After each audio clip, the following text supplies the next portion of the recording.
നമ്മുടെ ക്രിസ്ത്യാനികളായ ബിഷപ്പുമാരെ എല്ലാം വിളിച്ച് ഈയിടെ ഒരു അത്താഴം കൊടുത്തു, കുറച്ച് കേക്കൊക്കെ മുറിച്ചു. അപ്പൊ ചില ബിഷപ്പുമാർക്കൊക്കെ ആണെങ്കിൽ പ്രത്യേക രോമാഞ്ചമുണ്ട്, BJP നേതാക്കന്മാരെ വിളിച്ചത് പ്രത്യേക രോമാഞ്ചം. അപ്പൊ അങ്ങനെ രോമാഞ്ചം കൂടി കുറച്ചുപേര് പോയി ഡൽഹിയിൽ. കേക്കിന്റെ പീസും പിന്നെ മുന്തിരിങ്ങായിട്ട് വാറ്റിയ സാധനവും എല്ലാം കഴിച്ച് സ്തുതിയൊക്കെ പാടിപ്പോയി. ഈ പോയ ആളുകൾ ഒരു വാക്ക് ആ മണിപ്പൂരിൽ ഞങ്ങൾ പ്രതിദാനം ചെയ്യുന്ന സമൂഹത്തിൽപ്പെട്ട നൂറുകണക്കിന് ആളുകളെ കശാപ്പ് ചെയ്യുന്നു. ഇന്ത്യയുടെ പ്രധാനമന്ത്രി ഒന്നിടപെട്ടൊരു വാക്ക് പറഞ്ഞു. പറയാനുള്ള അർജുണ്ടോ? ഒരു അർജുമില്ല. ചില ബിഷപ്പുമാർക്ക് BJP നേതാക്കൾ വിളിച്ചാൽ പ്രത്യേക രോമാഞ്ചമാണെന്ന സജി ചെറിയാന്റെ നിലപാടിനെതിരെ KCBC. ഔദ്യോഗിക സ്ഥാനങ്ങളിൽ ഇരിക്കുന്നവർ വാക്കുകളിൽ മിതത്വം പാലിക്കണം. KT ജലീലും സജി ചെറിയാനും ഉപയോഗിക്കുന്ന വാക്കുകൾ ഒരേ നിഘണ്ടുവിൽ നിന്നുള്ളതാണ്. പ്രധാനമന്ത്രിയെ കാണാൻ പോയ ആളുകൾക്കും മണിപ്പൂരിനെ പറ്റി പറയാനുള്ള ആർജവമില്ല എന്നും അവർ നൽകിയ മുന്തിരി വാറ്റിയതും കേക്കും കഴിച്ചപ്പോൾ മണിപ്പൂർ വിഷയം മറന്നു എന്നുമായിരുന്നു സജി ചെറിയാന്റെ വാക്കുകൾ. രാജ്യത്ത് മനസ്സമാധാനത്തോടെ കഴിയാൻ സാധിക്കുന്ന ഏക സംസ്ഥാനം കേരളം ആണ് എന്നും സജി ചെറിയാൻ അഭിപ്രായപ്പെടുന്നു. ഇതിനെതിരെയാണ് KCBC ഇപ്പോൾ രംഗത്തെത്തിയിരിക്കുന്നത്. ക്രിസ്ത്യൻ വിഭാഗങ്ങളോട് സൗഹൃദം നടിക്കുന്നത്, ക്രൈസ്തവ വിശ്വാസത്തിന്റെ പേരിൽ മനുഷ്യർക്ക് ജീവൻ നഷ്ടപ്പെട്ടപ്പോൾ ചെറുവിരൽ അനക്കാത്തവരാണ് എന്ന് മുഖ്യമന്ത്രിയും പ്രതികരിച്ചു. ചില ഉന്നത സ്ഥാനീയർ തങ്ങൾ ഒന്നും അറിഞ്ഞില്ലേ എന്ന് പറഞ്ഞ് 4 വോട്ടിനായി കളിക്കുകയാണെന്നും മുഖ്യമന്ത്രി കുറ്റപ്പെടുത്തി. ഒരു പ്രത്യേക വിഭാഗം വിശ്വാസികൾ അവരെ മണ്ണിൽ വേണ്ട എന്ന് തീരുമാനിച്ചുകൊണ്ട് മണിപ്പൂരിൽ വംശഹത്യയുടേതിന് തുല്യമായ ആക്രമണങ്ങൾ നടന്നു. മണിപ്പൂർ എന്ന പ്രദേശം ഇന്ത്യയുടെ ഭൂപടത്തിൽ വേണ്ട എന്ന നിലപാട് ഇവിടുത്തെ സംഘപരിവാറുകാർ സ്വീകരിച്ചിട്ടില്ല. പക്ഷേ മണിപ്പൂരിലെ ക്രൈസ്തവ വിശ്വാസികൾ ജീവിക്കണ്ട എന്ന നിലപാട് സ്വീകരിച്ചു എന്നത് തന്നെയാണ് അവിടുത്തെ സംഭവങ്ങൾ കാണിക്കുന്നത്. മണിപ്പൂർ മറന്നോ ബിഷപ്പുമാർ?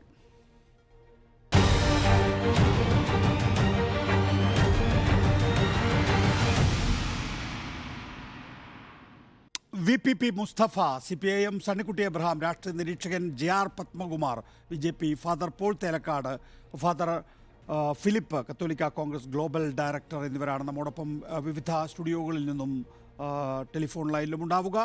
ആദ്യം VPP മുസ്തഫ, ഇന്നിപ്പോൾ KCBC നേരിട്ട് രംഗത്തെത്തിയിരിക്കുന്നു. KCBCയുടെ വക്താവ് ചില കാര്യങ്ങൾ പറയുമ്പോൾ ബിഷപ്പുമാരുടെ കൗൺസിൽ അക്കാര്യത്തിൽ ഒരു തീരുമാനമെടുത്ത് മറുപടി പറയുക എന്നുള്ളതായിരിക്കും.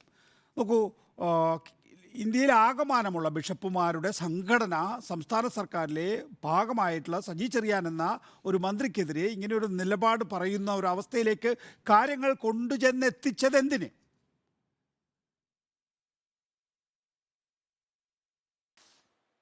അത് ഗൗരവമായിട്ടുള്ളൊരു സംഗതി ബഹുമാനപ്പെട്ട മന്ത്രി സജി ചെറിയാൻ ഉന്നയിച്ചതാണ്. അതിനെ വേറൊരു തരത്തിലേക്ക് വക്രീകരിച്ചു കൊണ്ടുപോകേണ്ട കാര്യമില്ല. ബഹുമാനപ്പെട്ട ബിഷപ്പുമാർ പ്രധാനമന്ത്രിയുടെ ക്ഷണം സ്വീകരിച്ചതിനെയോ അവിടുത്തെ വിരുന്നിൽ പങ്കെടുക്കുന്നതിനെയോ ഒന്നും അദ്ദേഹം ചോദ്യം ചെയ്തിട്ടില്ല. അത് അവരുടെ ലിബർട്ടിയാണ്, അത് അവർക്കുള്ള സ്വാതന്ത്ര്യവും അവകാശമാണ്. അതൊന്നും വേറൊരാൾ തീരുമാനിക്കേണ്ട കാര്യമല്ലല്ലോ. ആ പ്രസംഗം താങ്കൾ ഇവിടെ കേൾപ്പിച്ചു. അതിൽ വളരെ കൃത്യമായിട്ട് അദ്ദേഹം ചോദിക്കുന്നു, നിങ്ങളൊരു വാക്ക് മിണ്ടിയോ എന്നുള്ളതാണ്. അവിടെ ആ നിലയിലുള്ള വിമർശനം ഉന്നയിക്കുന്നതിന് KCBC എതിരല്ല എന്നാണ് അതിന്റെ വക്താവിലൂടെ നമ്മൾ കേട്ടത്. ഇവിടെ രോമാഞ്ചം, കേക്കിന്റെ പീസ്, മുന്തിരിങ്ങ ഇട്ട് വാറ്റിയ സാധനം തുടങ്ങിയ പരാമർശങ്ങൾ ഒരേ നിഘണ്ടുവിൽ നിന്നാണ് വരുന്നത്. അത് KT ജലീലിൽ നിന്ന് കേട്ടു, സജി ചെറിയാനിൽ നിന്ന് കേട്ടു, നേരത്തെ പിണറായി വിജയനിൽ നിന്നും കേട്ടിരുന്നു. അത് പറയാതെ പറയുകയാണ് ഞാൻ. അല്ല, ഈ നിഘണ്ടു എല്ലാവർക്കും ഉള്ളതാണല്ലോ, ഒരാൾക്ക് മാത്രമായിട്ടൊരു നിഘണ്ടു ഇല്ലല്ലോ. അത് സമൂഹത്തിൻ്റെ ആകെ ആയിരിക്കുമല്ലോ നിഘണ്ടു. അങ്ങനെ ഉണ്ടെങ്കിൽ അതിൽ ഇപ്പം നടന്ന നവകേരള സദസ്സിനെ കുറിച്ചിട്ട് KCBCയുടെ മാധ്യമ സെല്ലിൻ്റെ സെക്രട്ടറിയോ മറ്റോ നടത്തിയ പ്രസ്താവനയും നികേഷിൻ്റെ ശ്രദ്ധയിലുണ്ടാവുമല്ലോ. എന്താ അദ്ദേഹം പറഞ്ഞത്? ഇത് ഒരു ജൈവ മ്യൂസിയത്തിൻ്റെ സഞ്ചാരമാണ് എന്നോ മറ്റോ ഉള്ള ഒരു വാചകം പറഞ്ഞത് ഓർക്കുമല്ലോ. അപ്പൊ കടുപ്പിച്ച ചില അങ്ങനെ ആരെങ്കിലും ഒറ്റക്കും തെറ്റക്കും പറയുന്നതല്ല. ഇത് സംസ്ഥാന മന്ത്രിയെ കുറിച്ചുള്ള സ്റ്റേറ്റ്മെന്റ് ആണ്. സംസ്ഥാന മന്ത്രി നടത്തിയിട്ടുള്ള നേരത്തെ പറഞ്ഞ പരാമർശങ്ങൾ ബിഷപ്പുമാരെ കുറിച്ചിട്ടുള്ളതാണ്. ബിഷപ്പുമാരുടെ സംഘടനയുടെ വക്താവാണ് ഔദ്യോഗികമായി ഇത് പ്രതികരിച്ചിട്ടുള്ളത്. ഇതിൽ നമുക്ക് വേറെ കാര്യങ്ങളൊന്നും കൂട്ടിച്ചേർക്കാനാകില്ല. VPP മുസ്തഫ. ബിഷപ്പുമാരുടെ ഇതേ KCBC ആണല്ലോ ബിഷപ്പുമാരുടെ സംഘടന. അതിന്റെ മാധ്യമ വക്താവാണ്. മന്ത്രിമാരാകെ ബഹുമാനപ്പെട്ട മുഖ്യമന്ത്രി ഉൾപ്പെടെ നേതൃത്വം കൊടുത്ത് കേരളം സ്വീകരിച്ച നവകേരള സദസ്സിനെ കുറിച്ച് അങ്ങനെ ഒരു പ്രയോഗം നടത്തിയിട്ടുള്ളത്. എന്നാൽ നിരവധി ബിഷപ്പുമാർ ആ നവകേരള സദസ്സിന്റെ ഭാഗമായിട്ട്, ബിഷപ്പുമാർ മാത്രമല്ല പുരോഹിതന്മാരും സാധാരണ സത്യക്രിസ്ത്യാനികളും എല്ലാം ഉൾപ്പെടെ ആ നവകേരള സദസ്സിന്റെ ഭാഗമായിട്ട് പങ്കെടുക്കുകയും ചെയ്തിട്ടുണ്ട്. അതേസമയം KCBCയുടെ ഔദ്യോഗിക വക്താവ് ഇങ്ങനെ ഒരു പ്രയോഗവും നടത്തിയിട്ടുണ്ട്. അതിനെയൊന്നും ആരും എടുത്ത് കൊണ്ടുവന്ന് അങ്ങനെ ഒരു വേറെ തലത്തിലേക്ക് കൊണ്ടുപോയി ഈ പ്രയോഗിച്ച അല്ലല്ല ഞാൻ പറഞ്ഞാൽ അതിലെ കോർ ഏരിയ എന്താണെന്നുള്ളതാണ്. അദ്ദേഹത്തിന്റെ ആ പ്രസംഗം, ആ സ്ലോട്ട് വീണ്ടും കേട്ടു നോക്കൂ നിങ്ങൾ. അദ്ദേഹം ഈ കേക്കിനോ വീഞ്ഞിനോ ഒന്നും അല്ല ഊന്നൽ കൊടുക്കുന്നത്. ഊന്നൽ കൊടുത്തിട്ടുള്ളത് മണിപ്പൂരിനെ കുറിച്ച് നിങ്ങൾ അവിടെ പോയിട്ട് ഒരു വാക്ക് മിണ്ടിയോ, അത് തന്നെയാണ് അദ്ദേഹം ഏറ്റവും ശക്തമായ ഭാഷയിൽ ഉന്നയിച്ചിട്ടുള്ളത്. അല്ലാതെ വൈനിനെ കുറിച്ചും കേക്കിനെ കുറിച്ചും പൊലിപ്പിച്ച് പറഞ്ഞിട്ട് അങ്ങോട്ട് കൊണ്ടുപോകാനല്ല. അത് ആലങ്കാരികമായിട്ടോ അല്ലെങ്കിൽ ആനുഷംഗികമായോ വന്നു പോയിട്ടുള്ള ഒരു പ്രയോഗം മാത്രമാണ്. മുന്തിരിയിട്ട് വാറ്റിയ സാധനം എന്നൊക്കെ പറഞ്ഞ വാറ്റടിക്കാൻ ബിഷപ്പുമാര് പോയി എന്നുള്ള ഒരു പ്രതീതി ഉണ്ടാക്കുന്നുണ്ട്. അതുകൊണ്ടാണ് നിഘണ്ടുവിനെ കുറിച്ചൊക്കെ തന്നെയും ഒരുപക്ഷെ KCBCയുടെ വക്താവ് പറഞ്ഞിട്ടുണ്ടാവുക. ഞാൻ മടങ്ങിയെത്താം താങ്കളിലേക്ക്. ശ്രീ JR പത്മകുമാർ, ക്രിസ്ത്യൻ കമ്മ്യൂണിറ്റിയെ സംബന്ധിച്ചിടത്തോളം സ്വാതന്ത്ര്യാനന്തര ഇന്ത്യയുടെ ചരിത്രത്തിലെ ഏറ്റവും ദുർഘടമായ വർഷം എന്ന് വിലയിരുത്തിയിട്ടുള്ളത് ആ കമ്മ്യൂണിറ്റിയിൽ നിന്നുള്ള സംഘടനകൾ തന്നെയാണ്. നോക്കൂ, 2023 രാജ്യത്തിൻ്റെ വിവിധ ഭാഗങ്ങളിൽ, മണിപ്പൂർ ഒഴിച്ചുള്ള വിവിധ ഭാഗങ്ങളിൽ 525 ആക്രമണമാണ് ക്രിസ്ത്യൻ കമ്മ്യൂണിറ്റിക്കെതിരെ നടന്നിട്ടുള്ളത്. മണിപ്പൂരിൽ നൂറുകണക്കിന് പള്ളികൾ തകർക്കപ്പെട്ടു. 642 പള്ളികളാണ് മണിപ്പൂരിൽ ആകമാനം തകർക്കപ്പെട്ടത് എന്നുള്ളതാണ് ക്രിസ്ത്യൻ കമ്മ്യൂണിറ്റിയിൽപ്പെട്ടവരടക്കം സുപ്രീം കോടതിയിൽ പോയപ്പോൾ ഹർജിയിൽ രേഖപ്പെടുത്തിയിരിക്കുന്നത്. ഇംഫാലിൽ മാത്രം ഇംഫാൽ ആർച്ച് ബിഷപ്പ് പറയുന്നത് 249 പള്ളികൾ 36 മണിക്കൂറിൽ തകർത്തു എന്നാണ്. പിന്നെ വേറെ എന്ത് പറയണം ശ്രീ JR പത്മകുമാർ? അല്ല, നമ്മൾ ഇപ്പോൾ ചർച്ച ചെയ്യുന്നത് സജി ചെറിയാൻ പറഞ്ഞ ഒരു പ്രസ്താവനയെ സംബന്ധിച്ചാണ്. അത് അദ്ദേഹം പറയാൻ ഇടയാക്കിയ സാഹചര്യങ്ങൾ താങ്കൾ ചില കാര്യങ്ങൾ ഇവിടെ ഉദ്ധരിച്ചിട്ടുണ്ട്. ആദ്യം നമ്മൾ സജി ചെറിയാനിലേക്ക് വന്നാൽ നിങ്ങൾ ആലോചിച്ച് നോക്കൂ, ഇത്രയും ഒരു വിവേകശൂന്യമായിട്ടുള്ള ഒരു പ്രസ്താവന ഒരു ഭരണഘടനാ ചുമതല വഹിക്കുന്ന ഒരു വ്യക്തിയിൽ നിന്ന് നമുക്ക് ഉണ്ടാവും. പ്രത്യേകിച്ചും സാക്ഷരതയിലൊക്കെ മുന്നിൽ നിൽക്കുന്നു എന്നൊക്കെ പറയുന്ന കേരളത്തിൽ ഇത്രയും മോശമായ ബാലിശമായിട്ടുള്ള ഒരു പ്രസ്താവന, അതിനെ തള്ളി പറയാൻ ഇതുവരെ കമ്മ്യൂണിസ്റ്റ് പാർട്ടിയോ അതല്ലെങ്കിൽ പിണറായി വിജയനോ തയ്യാറായിട്ടുണ്ടോ?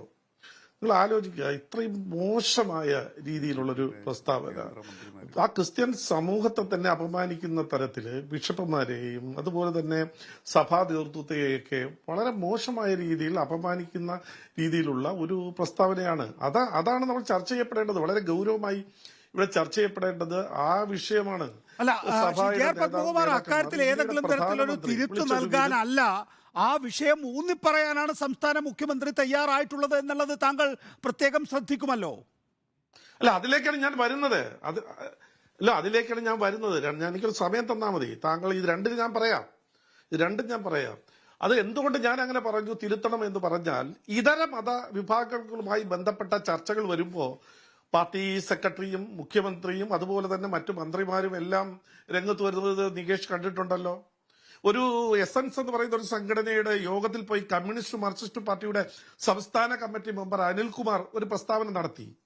മലപ്പുറത്ത് അല്ലെങ്കിൽ കോഴിക്കോട് പുരോഗമനം ഉണ്ടായത് CPM വന്നതിന് ശേഷമാണ്. അതുകൊണ്ടാണ് മുസ്ലിം പെൺകുട്ടികൾ തട്ടമിടാൻ വിസമ്മതിച്ചത്, കൂടുതൽ ആളുകൾ തട്ടം ഉപേക്ഷിച്ചത് CPMന്റെ പ്രവർത്തനമാണെന്ന് പറഞ്ഞിട്ട്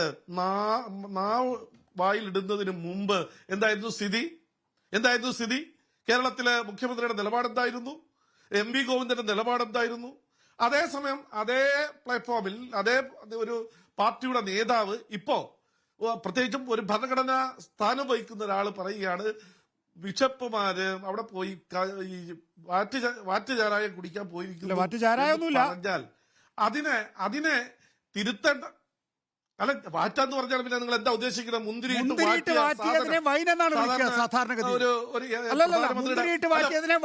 വൈനെന്നല്ല പറഞ്ഞ സാധനം എന്താ പറഞ്ഞത്? ചാരായല്ലാതെ വൈനാണ്. അല്ല, അദ്ദേഹം പറഞ്ഞത് മുന്തിരിയിട്ട് വാറ്റിയ സാധനം. അല്ല, അതിലെ ആ സാധനത്തിന്റെ പേരാണ് വൈൻ. ഇട്ട് വാറ്റിയ സാധനം.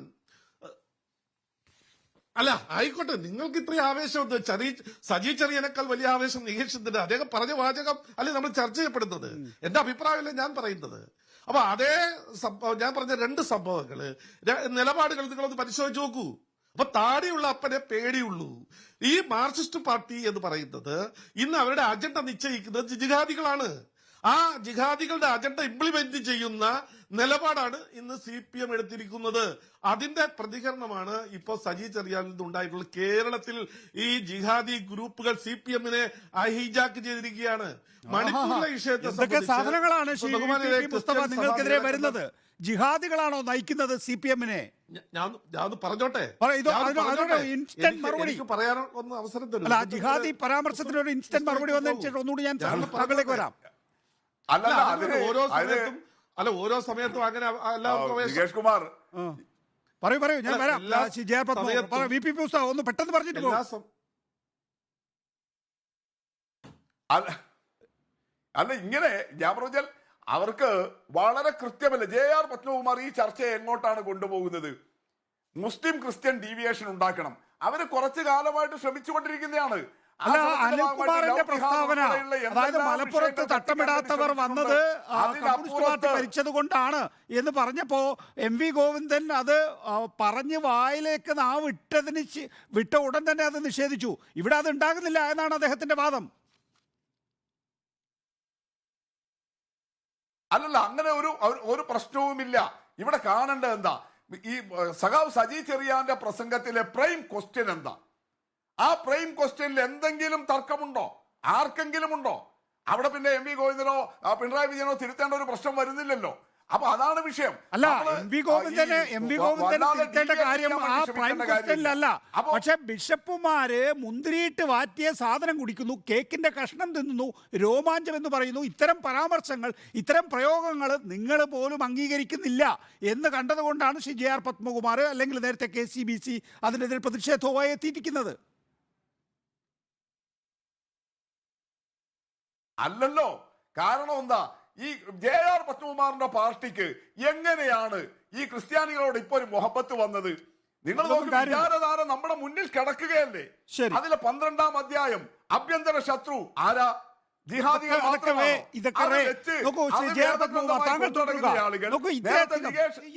ഈ ഒരു പ്രൈം ക്വസ്റ്റ്യൻ, ഇപ്പൊ VPP പറയുന്ന ഈ പ്രൈം ക്വസ്റ്റ്യൻ, അതേക്കുറിച്ച് തർക്കമുണ്ടോ JR പത്മകുമാർ?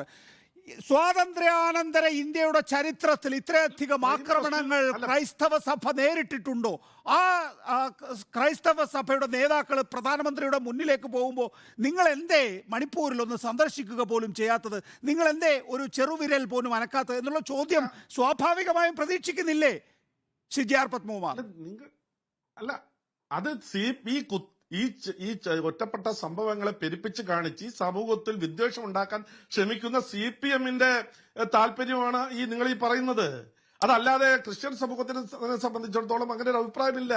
എന്താണ് മണിപ്പൂരിൽ ഇവിടെ ഇംഫാൽ ആർച്ച് ബിഷപ്പ് പറയുന്നത് 36 മണിക്കൂറില് 249 പള്ളികൾ തകർക്കപ്പെട്ടു എന്നാണ്. 642 പള്ളികൾ മണിപ്പൂരിൽ മാത്രം തകർക്കപ്പെട്ടതായി സുപ്രീം കോടതിയിലെ ഹർജിയിൽ പറയുന്നു. അതുകൊണ്ട് ഞാൻ പറഞ്ഞത്, സ്വാതന്ത്ര്യാനന്തര ഇന്ത്യയുടെ ചരിത്രത്തില് ഈ 2023 ഇന്നലെ കഴിഞ്ഞുപോയ 2023 വരെ ഒരു വർഷം ഉണ്ടായിട്ടില്ല JR പത്മകുമാർ. നിങ്ങളുടെ പ്രസംഗത്തിന് മാത്രം സമയം കിട്ടത്തില്ല. നിങ്ങൾ എന്നോട് ചോദ്യം ചോദിച്ചാൽ എനിക്ക് മറുപടി പറഞ്ഞതിന് ശേഷം നിങ്ങൾ അഭിപ്രായം പറയൂ, ഞാൻ കേൾക്കാം. ഞാൻ അതാണ് വന്നിരിക്കുന്നത്. ഞാൻ ചോദിച്ചത് ഇതിനെ സംബന്ധിച്ച് മണിപ്പൂർ FIR എന്ന് പറഞ്ഞ ഒരു പുസ്തകം ഇറക്കിയിട്ടുണ്ട്, നിങ്ങൾക്കറിയാലോ. അഴിമുഖം എന്ന് പറയുന്ന നമ്മുടെ സിദ്ദിഖാപ്പന്റെ പഴയ ലാവണത്തില് അവരായിരുന്നു അതിന്റെ പ്രസാധകര്. മുഖ്യമന്ത്രിയാണ് അത് പ്രകാശനം ചെയ്തത്. നമ്മുടെ ജോർജ് കള്ളിവയിലാണ് ഒരു പുസ്തകം ഇറക്കിയത്. മണിപ്പൂർ FIR എന്നാണ് അതിന്റെ പുസ്തകത്തിന്റെ പേര്. എന്തായിരുന്നു മണിപ്പൂരിൽ നടന്നിട്ടുള്ളതെന്ന് അതിനകത്ത് വളരെ വ്യക്തമായിട്ട് പറഞ്ഞിട്ടുണ്ട്. ഒന്ന് വായിച്ച് മനസ്സിലാക്കിയാൽ മതി. അവിടെ നടന്ന സംഭവത്തെ സംബന്ധിച്ച് ഞങ്ങൾക്ക് തർക്കമില്ലല്ലോ. അവിടെ സംഘർഷം ഉണ്ടായി. കുക്കികളും മേത്തികളും വർഷങ്ങളായി പരമ്പരാഗതമായി നടത്തി വരുന്ന അവരുടെ ഒരു സംഘർഷം ഇവിടെ ഉണ്ടായിട്ടുണ്ട്. അതിൽ രണ്ട് വിഭാഗത്തിൽ നിങ്ങൾ പറഞ്ഞ ഈ എണ്ണത്തിൽപ്പെടുത്ത പള്ളികൾ, രണ്ട് വിഭാഗത്തിൽപ്പെട്ട പള്ളികളും അതിൽ ആക്രമിക്കപ്പെട്ടിട്ടുണ്ട്. അതിൽ ശക്തമായ നിലപാടുകളും നടപടികളും എടുത്ത് ഗവൺമെന്റ് മുന്നോട്ട് പോകുന്നുണ്ട്. അപ്പൊ അത് കാണാതെ നിങ്ങൾ ഒരു പക്ഷം പിടിച്ചുകൊണ്ട് ഇതെല്ലാം ഭരണകൂട ഭീകരതയാണെന്നുള്ള രീതിയിലുള്ള പ്രചരണം നടത്തുന്നുണ്ട്. അതിനെയാണ് ഞങ്ങൾ നോക്കൂ, ഏതെങ്കിലും ഒരു പുസ്തകത്തിലെ കാര്യമോ അല്ലെങ്കിൽ ആരെങ്കിലും പറഞ്ഞ വിഷയമോ അല്ല ഞാനിവിടെ ഉദ്ധരിക്കുന്നത്. ക്രിസ്ത്യൻ സംഘടനകൾ തന്നെ നൽകിയിട്ടുള്ള സുപ്രീം കോടതിയിലെ ഹർജിയിൽ പറഞ്ഞിട്ടുള്ള കാര്യങ്ങൾ, ക്രിസ്ത്യൻ സംഘടനകളുടെ തന്നെ എസ്റ്റിമേറ്റ്, ക്രിസ്ത്യൻ ആർച്ച് ബിഷപ്പ്, ഇംഫാലിലെ ക്രിസ്ത്യൻ ആർച്ച് ബിഷപ്പ് പറഞ്ഞ കാര്യങ്ങൾ, ഇതൊക്കെയാണ് ഞാൻ ഈ ചർച്ചയിൽ ഉദ്ധരിച്ചിരിക്കുന്നത്. പിന്നെ മാത്രമല്ല, അതിലൊക്കെ എങ്ങനെയാണ് ആവേശം കൂടുന്നതെന്ന് ചോദിച്ചാൽ ഇന്ത്യയിലെ ന്യൂനപക്ഷ വിഭാഗങ്ങൾക്കെതിരായിട്ടുള്ള ആക്രമണങ്ങളൊക്കെ ആവേശപൂർവ്വം അവതരിപ്പിക്കുകയാണ് മാധ്യമധർമ്മം നിർവഹിക്കുന്ന എത്ര മാധ്യമങ്ങളുണ്ട് എന്ന് എനിക്കറിയില്ല. പക്ഷേ എന്നെ സംബന്ധിച്ചിടത്തോളം അത് വളരെ പ്രധാനപ്പെട്ട വിഷയം തന്നെയാണ്. അല്ല, നിങ്ങൾ ഒരു മാധ്യമ ധർമ്മവും അല്ല കുത്തിത്തിരിപ്പുണ്ടാക്കുക എന്നുള്ളതാണ്. നിങ്ങളാണ് ഈ രാജ്യത്ത് കുത്തിത്തിരിപ്പുണ്ടാക്കിക്കൊണ്ടിരിക്കുന്നത്. അതുകൊണ്ടാണ് ഇവിടുത്തെ സഭകളും ആക്രമണത്തിന് വിധേയമാകുന്നത് തുടർച്ചയായിക്കൊണ്ട്. അല്ല, നിങ്ങള് ആ യഥാർത്ഥ വസ്തുതകൾ ജനങ്ങളിൽ എത്തിക്കുക. ഒരു സംഭവത്തിന്റെ പ്രതിരൂപമായിരിക്കണം ജനങ്ങളുടെ എത്തിക്കേണ്ടത്. ഇത് കാണാതെ കേൾക്കാത്ത ആളുകളുടെ ഇടയിലേക്കാണ് നിങ്ങൾ ഈ മാധ്യമ വാർത്ത കൊണ്ട് എത്തിക്കുന്നത്. അപ്പൊ അവിടെ പറയുമ്പോൾ നിഷ്പക്ഷത വേണം, സത്യസന്ധത വേണം, ധാർമ്മികത വേണം. അതിനകത്ത് സത്യത്തിന്റെ കൂടെ നിൽക്കുക മാത്രമേ ഉള്ളൂ. കുറച്ച് ബി ജെ പിയുടെ കുറച്ച് വാദങ്ങൾ ഈ രാജ്യത്ത് ക്രൈസ്തവ ദേവാലയങ്ങൾ ആക്രമിക്കപ്പെടുന്നത് ഒരേ ഒരു സമുദായത്തിന്റെ ഭാഗത്ത് നിന്ന് മാത്രമാണ്, ഒരേ ഒരു സമുദായത്തിലെ പൊളിറ്റിക്കൽ വിങ്ങിന്റെ ഭാഗത്ത് നിന്ന് മാത്രമാണ് CJR പത്മകുമാർ. അത് പറയാൻ നിഷ്പക്ഷതയൊന്നുമില്ല, അത് പറയാൻ ആ നിലപാട് മാത്രമേ ഉള്ളൂ. ഞാനൊന്ന് ചോദിക്കട്ടെ, നിങ്ങൾ ഇത്രയും അത് പറഞ്ഞതുകൊണ്ട് ഞാൻ പറയുകയാണ്, നിങ്ങള് ഈ നോർത്ത് ഈസ്റ്റ് അവിടെ നിൽക്കട്ടെ, എല്ലാ സംസ്ഥാനങ്ങളിലും പ്രശ്നങ്ങളുണ്ട്. അതേസമയം അവിടെ ഭരിക്കുന്നത് BJP ആണ്, BJPയിലാണ് വിശ്വാസം ജനങ്ങൾക്കുള്ളത്. ഈ മണിപ്പൂരിലെ പ്രചരണങ്ങളൊക്കെ നടക്കുമ്പോഴും തൊട്ടടുത്ത മിസോറാമില് ഒരു സീറ്റ് ഉണ്ടായിരുന്നത് ഞങ്ങൾക്ക് 2 സീറ്റ് കിട്ടി. അതേസമയം കോൺഗ്രസിന് ഒന്നുണ്ടായിരുന്നത് അത് നഷ്ടമായ ഒരു അവസ്ഥയാണ്. അതുകൊണ്ട് ഈ കള്ളപ്രചരണങ്ങളൊന്നും നിങ്ങൾ എന്തിനാണ് ഒരു വശത്തെ മാത്രം പിടിക്കുന്നത്? അവിടെ മിസോറാം എന്ന വടക്കു കിഴക്കൻ സംസ്ഥാനത്ത് NDA ആയിരുന്നു ഭരിച്ചുകൊണ്ടിരുന്നത്. ഇപ്പൊ NDA അല്ല ഭരിക്കുന്നത്, അത് മനസ്സിലാക്കൂ. കോൺഗ്രസിന് എത്ര സീറ്റ് കിട്ടിയെന്നുള്ളതിനനുസരിച്ചല്ലോ നമ്മൾ മതേതരത്തിന്റെ മാപ്പ് നിശ്ചയിക്കുന്നത്. BJPക്ക് എത്ര സീറ്റ് ഉണ്ടായിരുന്നു? 1 സീറ്റ്. ഇപ്പൊ അത് 2 സീറ്റായി വർദ്ധിപ്പിച്ചു. നാഗാലാൻഡ് ഭരിക്കുന്നതാര്, മറ്റ് നോർത്ത് ഈസ്റ്റ് സ്റ്റേറ്റുകൾ ഭരിക്കുന്നതാര്? അവിടെ എല്ലാം ക്രിസ്ത്യൻ ഭൂരിപക്ഷമുള്ള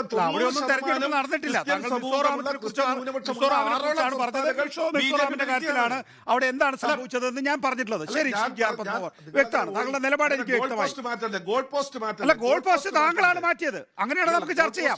മിസോറാമിൽ എന്തിനാണ് ആളുകളെ തെറ്റിദ്ധരിപ്പിക്കുന്നത്?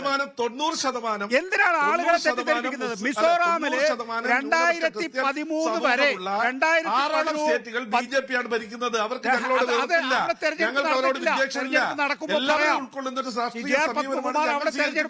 പറയാം. 2013 നവംബർ മാസം വരെ മിസോറാം ഭരിച്ചുകൊണ്ടിരുന്നത് NDA ആണ്. ദേശീയ തലത്തിൽ NDAയുടെ ഭാഗമായിട്ടുള്ള മിസോറാം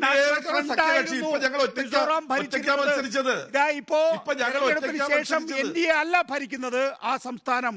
NDAക്കെതിരായി പ്രവർത്തിക്കുന്ന മറ്റൊരു പ്രാദേശിക പാർട്ടി. ശരിയാണ്, കോൺഗ്രസിന് അവിടെ വേണ്ട വിധത്തിൽ മുന്നോട്ട് പോകാൻ സാധിച്ചിട്ടില്ല എന്നുള്ളത് ഞാനും അംഗീകരിക്കുന്നു. പക്ഷെ കോൺഗ്രസിന്റെ വിജയത്തിനനുസരിച്ചല്ല മതേതരത്വത്തിന്റെ താപമാപിനി നമ്മൾ സാധാരണഗതിയിൽ നിശ്ചയിക്കാറുള്ളത്. ചിലപ്പോൾ സെക്യുലർ പാർട്ടികൾ വേറെ ഉണ്ടാകും, ചിലപ്പോൾ പ്രാദേശിക പാർട്ടികൾ വേർന്നു വരും. അല്ല, നിങ്ങള് ഒരു വസ്തുതാപരമല്ലാത്ത കാര്യങ്ങളാണ് പ്രചരിപ്പിക്കുന്നത്. കോൺഗ്രസിന് അല്ലെങ്കിൽ CPN എന്ത് മതേതരത്വം ഉള്ളത്? ഈ നിങ്ങൾ സ്ഥാനത്തും ഈ മതേതരം ഇങ്ങനെ മാറ്റി മാറ്റി പ്രചരിപ്പിക്കുന്നതല്ലാതെ എന്താണ് യഥാർത്ഥ റിയൽ മതേതരത്വം നടപ്പിലാക്കുന്ന പാർട്ടിയാണ് ഭാരതീയ ജനതാ പാർട്ടി. അതുകൊണ്ടാണ് ന്യൂനപക്ഷ സമുദായങ്ങൾ BJPയിലേക്ക് വരുന്നത്. ഇന്ത്യയിലെ പൊതുസമൂഹം BJPയെ വിശ്വസിക്കുന്നത്. ഏകദേശം 3/2 ഭൂരിപക്ഷം ഇന്ത്യയിലെ ജനങ്ങൾ, സാധാരണക്കാരായ ജനങ്ങൾ, ഹിന്ദുവും മുസ്ലിമും ക്രിസ്ത്യാനിയും ഉൾപ്പെടുന്ന ആളുകൾ BJPക്ക് അനുകൂലമായി ചിന്തിക്കുന്നത് യഥാർത്ഥ മതേതരത്വവും ജനാധിപത്യവും ഞങ്ങൾ നടപ്പിൽ വരുത്തുന്നത്. ആയിക്കോട്ടെ, അതാണ് താങ്കളുടെ വാദം. ദയവായി തുടരുക. ശ്രീ സണ്ണിക്കുട്ടി എബ്രഹാം, നോക്കൂ, ഇന്നിപ്പോ നമ്മുടെ മുന്നിലേക്ക് വരുന്നത് സജി ചെറിയാന്റെ പ്രസ്താവന. അതിനുശേഷം മുഖ്യമന്ത്രി അക്കാര്യത്തിൽ പ്രതികരിച്ചിരിക്കുന്നു. KCBCയും അക്കാര്യത്തിലൊരു പ്രതികരണം നൽകിയിരിക്കുന്നു. VD സതീശനും അക്കാര്യത്തിലൊരു പ്രതികരണം നൽകിയിരിക്കുന്നു. പോയവരെ കളിയാക്കുന്നത് ശരിയായ നടപടിയല്ല. മുഖ്യമന്ത്രിയുടെ അനുവാദത്തോടു കൂടിയാണ് സജി ചെറിയാൻ ഇങ്ങനെ ഒരു പ്രസ്താവനയുമായി രംഗത്തെത്തിയിരിക്കുന്നത്. പ്രധാനമന്ത്രി സ്വാഭാവികമായും അധികാര സ്ഥാനത്ത് ഇരിക്കുന്ന ആളായതുകൊണ്ട് തന്നെ പ്രധാനമന്ത്രി വിളിച്ചാൽ അവിടെ പോകുന്നത് കൊണ്ട് തെറ്റില്ല എന്നുള്ള ഒരു മൃദു സമീപനമാണ് സതീശൻ്റെ ഭാഗത്തു നിന്നുണ്ടായിട്ടുള്ളത്. അവിടെ അല്പം രൂക്ഷമായ വാക്കുകൾ കൂടി ഉപയോഗിച്ചത് കൊണ്ടാണ് സജി ചെറിയാൻ്റെ പ്രസ്താവന നമ്മൾ ചർച്ച ചെയ്യുന്നത്, ഇന്നിപ്പോൾ കേരളം ചർച്ച ചെയ്യുന്നത്. ബിഷപ്പുകാർ പ്രധാനമന്ത്രിയെ കാണാൻ പോയത് കഴിഞ്ഞ 25-ാം തീയതിയാണല്ലോ. ഇത്രയും ദിവസങ്ങൾ പിന്നിട്ടിട്ടും അത് വലിയ ചർച്ചാ വിഷയമായി വരുന്നില്ല. ചില കാര്യങ്ങൾ പറയാൻ ചില വാക്കുകൾ ഉപയോഗിക്കേണ്ടി വരാറുണ്ടോ സാധാരണഗതിയിൽ ശ്രീ സണ്ണിക്കുട്ടി എബ്രഹാം? നികേഷ്, ഈ സജി ചെറിയാൻ്റെ പ്രസംഗം ഞാനത് എവിടെയാണെന്ന് മനസ്സിലാക്കിയില്ല. ഞാനതിൻ്റെ ശബ്ദരേഖ കേട്ടു, വിഷ്വൽ കണ്ടു. അത് എവിടെയാണ് നടന്നത്? കൊല്ലം. അത് ആലപ്പുഴയിലെ ഒരു ലോക്കൽ കമ്മിറ്റി ആഫീസ് ഉദ്ഘാടനത്തിലാണ്. ഓക്കെ ഓക്കെ ഓക്കെ ഓക്കെ ഞാൻ മനസ്സിലാക്കുന്ന ഒരു കാര്യം എന്ന് വെച്ചാൽ, കേരളത്തിൽ BJP അവർക്കറിയാം, BJPക്ക് ഒരു സീറ്റെങ്കിലും കിട്ടണമെങ്കിൽ, എന്തെങ്കിലും അടുത്ത പാർലമെൻറ്റ് തിരഞ്ഞെടുപ്പിൽ ഒരു മുന്നേറ്റം ഉണ്ടാക്കണമെങ്കിൽ മുസ്ലിങ്ങളുടെ ഒരു വോട്ട് പോലും കിട്ടില്ല എന്നുള്ളത് വളരെ വ്യക്തമാണ്. കാരണം രാമജന്മഭൂമി ക്ഷേത്രം അതിനെ മുതലെടുക്കാൻ നടത്തുന്ന ശ്രമങ്ങൾ, ആ അജണ്ടയൊക്കെ ചർച്ചയിലേക്ക് വരുന്നുടനെ മുസ്ലിങ്ങളിൽ നിന്ന് എന്തെങ്കിലും ഒരു പിന്തുണ BJPക്ക് കിട്ടാൻ പോകുന്നില്ല. കേരളത്തിൽ നമുക്കറിയാം, അവിടെ ഹൈന്ദവ സമൂഹത്തിലും ഇവർ അവകാശപ്പെടുന്നത് പോലുള്ള യാതൊരു പിന്തുണയുമില്ല. ആ കൂടെ 10, 12, 15% വോട്ട് മാത്രമാണ് ഇവർക്ക് കിട്ടുന്നത്. അപ്പോൾ ഇവർക്ക് വേണ്ടത് ക്രൈസ്തവ സമൂഹത്തിലേക്കുള്ളൊരു ഔട്ട്റീച്ചാണ്. അതിനുവേണ്ടിയുള്ളൊരു ശ്രമങ്ങൾ ഇന്നും ഇന്നലെയും തുടങ്ങിയതല്ല, വളരെ കാലമായിട്ട് നടന്നുകൊണ്ടിരിക്കുന്ന സാധനമാണ്. അതവിടെ നിൽക്കട്ടെ, ഞാനതിൻ്റെ വിശദാംശങ്ങളിലേക്ക് വരാം. അത്തരമൊരു സാഹചര്യത്തിൽ ക്രൈസ്തവരെ പ്രീണിപ്പിക്കാൻ നമുക്കറിയാം, ക്രൈസ്തവർക്ക് ഒത്തിരി ആശങ്കകളുണ്ട്. അവരുടെ വിദേശ ഫണ്ടുമായി ബന്ധപ്പെട്ട പ്രശ്നങ്ങളിൽ, അവർക്ക് ലഭിക്കുന്ന സ്വാതന്ത്ര്യവുമായി ബന്ധപ്പെട്ട കാര്യങ്ങളിൽ, അതുപോലെ നേരത്തെ നികേഷ് പറഞ്ഞതുപോലെ ക്രൈസ്തവ സമൂഹത്തിനെതിരായിട്ട് നടക്കുന്ന വലിയ സംഘടിതമായ ആക്രമണങ്ങളുടെ പശ്ചാത്തലത്തിൽ അവർക്ക് ധാരാളം ആശങ്കയുണ്ട്. താങ്കൾ മിസോറാം, മണിപ്പൂരിലെ കാര്യം പറഞ്ഞു. 10,000-ലേറെ ആളുകളാണ് അവർ ഡിസ്പ്ലേസ്ഡ് ആയത് എന്ന് നമ്മൾ ഓർക്കണം. അതുപോലെ തന്നെ 6,600-ഓളം പള്ളികൾ തകർക്കുന്നു ഈ ഒരു സാഹചര്യം. അതുപോലെ തന്നെ യുണൈറ്റഡ് നേഷൻസിൻ്റെ ഒരു ഔദ്യോഗിക റിപ്പോർട്ടുണ്ട്. അതായത് ഓരോ രാജ്യങ്ങളിലെയും ഒരു മതനിരപേക്ഷതയുമായി ബന്ധപ്പെട്ട ഒരു റിപ്പോർട്ടിൽ, ഏറ്റവും അവസാനത്തെ റിപ്പോർട്ടിൽ പറയുന്നത്, ഞാൻ ആ വിശദാംശങ്ങൾ അതിൻ്റെ വർഷമൊന്നും നോക്കിയില്ല, ഏറ്റവും അവസാനത്തെ റിപ്പോർട്ടിൽ പറയുന്നത് മതനിരപേക്ഷതയുടെ കാര്യം, അല്ലെങ്കിൽ മതങ്ങൾക്കെതിരായിട്ടുള്ള അക്രമങ്ങളുടെ കാര്യത്തിൽ ഏറ്റവും ആശങ്ക ഉണ്ടാക്കുന്ന രാജ്യങ്ങളിലൊന്നാണ് ഇന്ത്യ. അത് എത്രാമത്തെ റാങ്കാണെന്നൊന്നും പറയുന്നില്ല. ഏറ്റവും വലിയ ആശങ്ക ഉണ്ടാക്കുന്ന ഒരു രാജ്യമാണ് ഇന്ത്യ എന്ന് പറയുമ്പോൾ, ഇവിടെ കേരളത്തിലെ ക്രൈസ്തവർക്ക് ധാരാളം ആശങ്കകളുണ്ട്. അപ്പോൾ ആ ആശങ്കകൾ നിൽക്കുമ്പോൾ തന്നെ ചില പ്രീണന നയത്തിലൂടെ ക്രൈസ്തവരെ BJPയിലേക്ക് ആകർഷിക്കാനുള്ള ശ്രമങ്ങൾ നടക്കുന്നു. അതാണ് പിന്നെ ക്രൈസ്തവ നേതാക്കളെ, ബിഷപ്പന്മാരെയും മറ്റു നേതാക്കളെയൊക്കെ വിളിച്ച് സൽക്കാരം നൽകുകയൊക്കെ ചെയ്ത്. ഇത് നമ്മൾ മനസ്സിലാക്കിക്കൊണ്ട് പ്രവർത്തിക്കേണ്ട. അപ്പോൾ എന്തിനാണ് നമ്മുടെ മന്ത്രിയെപ്പോലെ വളരെ ഉത്തരവാദിത്വ ബോധമുള്ളൊരു മനുഷ്യൻ എന്തിനാണ് ഇങ്ങനെയുള്ള പ്രകോപനപരമായ പ്രസംഗങ്ങൾ നടത്തുന്നതെന്ന് എനിക്കിപ്പോഴും മനസ്സിലായിട്ടില്ല. ഇവർക്ക് എന്താണ് പറ്റിയത്? ഈ പാർട്ടിക്ക്, CPM-ന് എന്താണ് പറ്റിയതെന്ന് എനിക്ക് മനസ്സിലായി. ഇത് മത്സരിക്കുകയാണ് മന്ത്രിമാർ. ഞാൻ ആരുടെയും പേരെടുത്ത് പറയുന്നില്ല. ഇപ്പോൾ ഇവിടെ സജി ചെറിയാൻ്റെ പ്രസംഗം നമ്മുടെ മുമ്പിലുള്ളതുകൊണ്ട് അത് ഞാൻ പറയുന്നു. അറ്റാക്ക് ചെയ്യുന്ന രണ്ടുപേരെയാണ്, ഒന്ന് സജി ചെറിയാനെയും രണ്ട് KT ജലീലിനും. രണ്ടുപേരും ഒരേ നിഘണ്ടുവിലെ ഭാഷയാണ് ഉപയോഗിക്കുന്നത്. അതെ, ഞാൻ കേട്ടു. KT ജലീലിനെ അറ്റാക്ക് ചെയ്യുന്നുണ്ട്. വേറെ ചില മന്ത്രിമാർ, ചില പ്രത്യേക പ്രിവിലേജസ് ഒക്കെയുള്ള മന്ത്രിമാർ, ഇപ്പോൾ ക്രൈസ്തവരെ അല്ലെങ്കിൽ മറ്റുള്ള ആളുകളെ, ഇതാണോ ഇവർ ഈ പാർട്ടി ക്ലാസ്സുകളിലൊക്കെ പഠിക്കുന്നത്? മുസ്തഫ പറഞ്ഞു തരേണ്ടതാണ്. ഞാനൊക്കെ പണ്ടൊക്കെ പലരും അഭിമാനത്തോടെ പറയുന്നത് കേട്ടിട്ടുണ്ട്, ഞാൻ പാർട്ടി ക്ലാസ്സിൽ പോയിട്ട് വരിക, പങ്കെടുത്തിട്ട് വരിക. ഇതൊക്കെയാണോ നിങ്ങൾ പഠിപ്പിക്കുക? നിങ്ങൾക്ക് എന്തുകൊണ്ട് മര്യാദയ്ക്ക് സംസാരിക്കാൻ? അദ്ദേഹത്തിൻ്റെ ചരിത്രം നമുക്കറിയാം. ഭരണഘടനയെക്കുറിച്ച് കോപ്പും കുടച്ചക്രവും അല്ലേ, അങ്ങനത്തെ ഒരു പ്രയോഗമായിരുന്നു. അത് പറഞ്ഞതിൻ്റെ പേരിൽ കുറച്ചുനാൾ പുറത്തു നിൽക്കേണ്ടി വന്ന ഒരാളാണ്. ആ സാഹചര്യത്തിൽ നമ്മൾ അവരെ പ്രകോപിപ്പിക്കുന്നതിന് പകരം, ഞാൻ ചോദിച്ചിട്ട് അദ്ദേഹം പറഞ്ഞ വാചകങ്ങളൊന്നും അത്ര ശരിയായ കാര്യങ്ങളൊന്നുമില്ല. അദ്ദേഹം അവിടെ വാറ്റെന്ന് പറഞ്ഞാൽ വൈനാണോ അല്ലെങ്കിൽ ചാരായമാണോ, അതൊന്നുമല്ല നമ്മുടെ പ്രശ്നം. അല്ലെങ്കിൽ രോമാഞ്ചം, ഒരു കഷ്ണം ബിസ്ക്കറ്റ് കാണുന്ന ഉടനെ അല്ലെങ്കിൽ ഒരു കേക്ക് കാണുന്ന ഉടനെ, അങ്ങനെയൊന്നുമല്ല കേരളത്തിലെ ഇന്ത്യയിലെ ക്രൈസ്തവ നേതൃത്വം. അത്തരത്തിലൊന്നല്ല. അവരിതിൻ്റെയൊക്കെ ഇതൊക്കെ കണ്ടും കേട്ടും ഒക്കെ തന്നെ വന്നിട്ടുള്ള ആളുകൾ. പക്ഷെ അവരെ പരിഹസിക്കുകയും അവരെ അപമാനിക്കുകയും ഒക്കെ ചെയ്യുകയാണ്. അപ്പോൾ ഈ KCBC ഇതുമായിട്ടൊക്കെ വരുന്ന സമയത്ത് എനിക്ക് ചില കാര്യങ്ങൾ, കത്തോലിക്ക സഭയുടെ ഒരു പ്രതിനിധി ഉണ്ടല്ലോ, നമ്മൾ ആദ്യമായിട്ട് ഇപ്പോൾ ഈ KCBC എന്ന് പറയുന്ന കേരളത്തിലെ 3 കത്തോലിക്ക റീത്തുകളുടെ ബിഷപ്പന്മാരുടെ സംഘടന, എല്ലാ ക്രൈസ്തവരുടെയും സംഘടനയല്ല. KCBC ആണ് പലപ്പോഴും ഇത്തരം കാര്യങ്ങളിൽ സജീവമായി പ്രതികരിക്കുന്നത്. അങ്ങനെയാണ് അതിൻ്റെ ഒരു രീതി. നമ്മളറിയാം, ഈ KCBCയുടെ കീഴിലുള്ള സഭയിലൊക്കെ എന്താണ് നടന്നുകൊണ്ടിരിക്കുന്നത്? ജനാഭിമുഖ കുർബാന, പിന്നെ അൾത്താരയ്ക്ക് അഭിമുഖമായ കുർബാന, ഇതൊക്കെ പോലും പരിഹരിക്കാൻ പറ്റാത്തവരാണ് നമ്മുടെ പിന്നെ എന്ത്. പക്ഷേ ഇവിടെ സണ്ണിക്കുട്ടി അബ്രഹാം, ഇടയ്ക്ക് ഞാനൊരു ചോദ്യം ചോദിച്ചോട്ടെ. താങ്കളാണ് FCRA ഈ ചർച്ചയിലേക്ക് ഉയർത്തിക്കൊണ്ടുവന്നിട്ടുള്ളത്. നോക്കൂ, കഴിഞ്ഞ വർഷം MHA 6 NGOകളുടെ FCRA റദ്ദ് ചെയ്തു. അതിൽ 4 എണ്ണം ക്രിസ്ത്യൻ ഫോറിൻ ഫണ്ട് ലഭിക്കുന്ന സംഘടനകളുടേതാണ്. അപ്പോൾ ഇപ്പോൾ ഈ ക്രൈസ്തവ മതമേലധ്യക്ഷന്മാരുടെ വിഷയം ഒന്ന്, അവരുടെ FCRA റദ്ദ് ചെയ്യരുത്, പകരം നമുക്ക് ഇനി ആക്രമണങ്ങൾ ഉണ്ടായാൽ തന്നെ നമ്മളത് മിണ്ടാതിരുന്നു കൊള്ളാം എന്നുള്ള നിലപാട് സജി ചെറിയാൻ അവിടെ നിൽക്കട്ടെ, അക്കാര്യത്തിൽ താങ്കളുടെ വിയോജിപ്പ് ഞാൻ മനസ്സിലാക്കുന്നു. പക്ഷേ നമ്മൾ എന്താണ് ഈ സഭാ മേലധ്യക്ഷന്മാരുടെ ഒരു മൂഡ്, അവരുടെ ഒരു നിലപാടെന്ന് അറിയണമല്ലോ. ഞങ്ങളുടെ FCRA ഒന്ന് തുടരാൻ അനുവദിച്ചാൽ മതി, ഇനി അടി 10 എണ്ണം കിട്ടിയാൽ അത് ഞങ്ങൾ കൊണ്ടോളാം എന്നുള്ളതാണോ? അതെനിക്കിപ്പോൾ അത് പറയാൻ പറ്റത്തില്ല. പക്ഷേ നമ്മൾ ഈ സംഭവിച്ചുകൊണ്ടിരിക്കുന്നതിനെ കാണുമ്പോൾ FCRA അവരുടെ ഒരു വലിയ പ്രശ്നമാണ്. കാരണം അങ്ങനെയാണ് ആ സഭയുടെ കാര്യങ്ങൾ നടന്നു പോകുന്നത്. പുറത്തു നിന്നുള്ള ഇത് കത്തോലിക്ക സഭയൊക്കെ പുറത്തു നിന്നുള്ള നിയന്ത്രണങ്ങളുള്ള ഒരു സഭയാണ്. അവർക്ക് പുറത്തുനിന്ന് ഫണ്ട് വരുന്നുണ്ട്. അതുകൊണ്ട് ഇപ്പം ഇതുകൊണ്ടൊന്നും നിങ്ങൾ പ്രധാനമന്ത്രിയുടെ പരിപാടിക്ക് പാർട്ടിക്ക് പോയതുകൊണ്ടോ അവിടെ വെച്ച് മുന്തിരിയിട്ട പിന്നെ വൈൻ കഴിച്ചതുകൊണ്ടോ ഒന്നും BJPയുടെ നിലപാടുകളിൽ എന്തെങ്കിലും മാറ്റമുണ്ടാകുമെന്ന് തോന്നില്ല. അതിനകത്ത് സജി ചെറിയാൻ ചോദിച്ചത് വളരെ പ്രധാനപ്പെട്ട ഒരു കാര്യമാണ്. നമ്മുടെ പിന്നെ മണിപ്പൂരിലെ പൂഞ്ച് ചാന്ദിപ്പൂർ എന്ന് പറയുന്ന സ്ഥലത്താണ് കഴിഞ്ഞ ആഴ്ച 87 ശവശരീരങ്ങളാണ് ഒന്നിച്ച് നിരനിരയായി നിർമ്മിച്ച കുഴിമാടങ്ങളിൽ സംസ്കരിച്ചത്. 1 വയസ്സുള്ള ബേബി ഐസക് എന്ന് പറയുന്ന കുട്ടിയുടേതടക്കം. അത് ഈ ക്രൈസ്തവ മേലധ്യക്ഷന്മാർ ഓർക്കുന്നില്ലേ? ചോദിക്കേണ്ടേ അവരോട്? നിങ്ങൾ FCRAയുടെ കാര്യം മാത്രമാണോ നിങ്ങൾക്ക് പറയാറുള്ളത്? ഞാൻ ഇപ്പോൾ ഈ കുർബാനയും അതൊക്കെ ഞാൻ വിടുകയാണ്. പക്ഷേ ഇത്തരം കാര്യങ്ങൾ നിങ്ങൾക്ക് ചോദിച്ചുകൂടെ? നമ്മൾ ഇങ്ങനെ പ്രശംസിച്ചതുകൊണ്ട് ഞാൻ ഈ ചർച്ചയുമായിട്ട് ബന്ധപ്പെട്ട ഒരു കാര്യം കൂടെ ഞാൻ നികേഷിൻ്റെ അടുത്ത് പറയാം. ഒരു ക്രൈസ്തവ സെലിബ്രിറ്റിയെ ഈ ചടങ്ങിൽ സംബന്ധിച്ചിരുന്നു. അവർ ഒരു മുൻ അത്ലറ്റാണ്, വളരെ നല്ല അത്ലറ്റാണ്. അവരുടെ നേട്ടങ്ങൾ നമ്മൾ അഭിമാനപൂർവ്വം കണ്ടിരുന്നവരാണ്. അവർ പറയുന്നത് പിന്നെ മോദി വന്നതിന് ശേഷമാണ് ഇവിടെ സ്പോർട്സ് രംഗത്ത് വലിയ വിപ്ലവം നടന്നത്. അവർക്ക് ഏതോ ഒരു സമ്മാനം കിട്ടിയപ്പോൾ പുള്ളിക്കാരത്തേക്ക് പ്രൊമോഷൻ കിട്ടിയില്ലെന്ന്.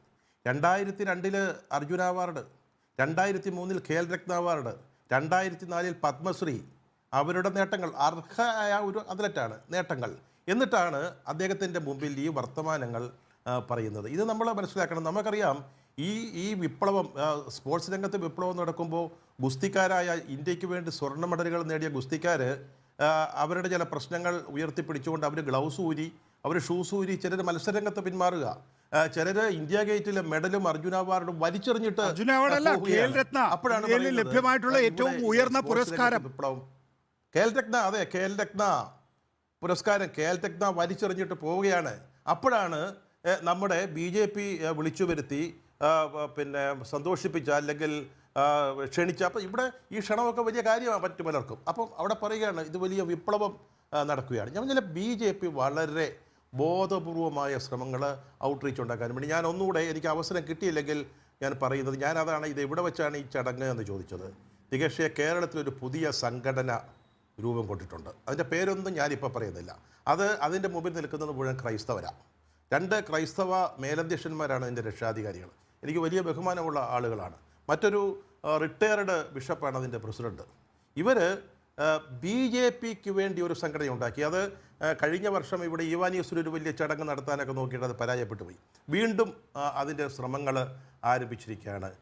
ക്രൈസ്തവ സഭയിലെ പ്രധാനപ്പെട്ട ആളുകളെ ഭാരവാഹികളാക്കുക, അവരെ പോയി കാണുക, അവർക്ക് അവാർഡ് കൊടുക്കുക. അവർക്ക് അവാർഡ് കൊടുക്കാൻ വേണ്ടി പിന്നെ അവരുടെ ഭാര്യമാരെയോ അല്ലെങ്കിൽ ബന്ധുക്കളെയോ ക്ഷണിച്ചു കൊണ്ടുപോവുക. ഈ രീതിയിലൊരു വലിയ അപകടകരമായ ഒരു പ്രവണത ഇവിടെ വളർന്നു വരുന്നുണ്ട്. അത് നമ്മൾ കാണാതെ പോകരുത്. ഇതെല്ലാം ഈ ഔട്ട്റീച്ചിന്റെ ഭാഗമാണ്. വലിയ ഞാൻ ഒരിക്കൽ കൂടി എന്തായാലും താങ്കളിലേക്ക് വരുന്നുണ്ട്. ഫാദർ ഫിലിപ്പ് പറഞ്ഞോട്ടെ, ഒരു വാചകം കൂടെ പറഞ്ഞോട്ടെ. അത് ഞാൻ പൂർത്തിയാക്കുന്ന വെച്ചാൽ ഞാൻ പറഞ്ഞത് ഇതാണ് BJP എടുക്കുന്ന അടവ് എന്ന നിലയിൽ. അതായത് മുസ്ലിങ്ങളിൽ അവർക്ക് കാര്യമില്ല, മുസ്ലിങ്ങളെയും ക്രൈസ്തവരെയും ഭിന്നിപ്പിക്കുക.